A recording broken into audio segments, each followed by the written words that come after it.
When we have a tough decision to make, many of us write a list of the pros and cons. Then if we have more pluses than minuses, we should surely just go ahead with it. Well, not necessarily. If you've ever made one of these lists, you already know the problem. Most of the time, the pros and cons aren't equally important. For instance, you might just have 3 cons on your list, but one of them might be particularly significant. More so even than all the pros you've listed. So it's hard to make a balanced decision with a simple list. One way around this is to use force field analysis. This technique helps you weigh up the forces for and against change and represents them in a visually clear way.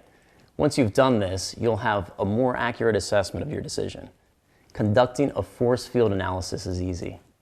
Take a piece of paper and think about the decision you're making.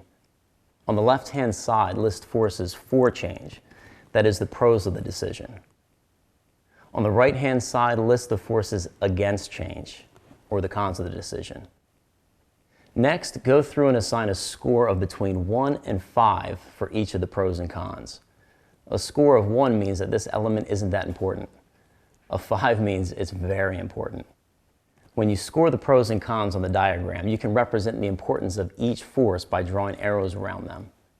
Use bigger arrows for the forces that have a greater influence on the change, and smaller ones for those that have less. Once you've done this, add up each column. You now know whether it's worth going ahead with the decision. You can find more about using force field analysis in the article that accompanies this video.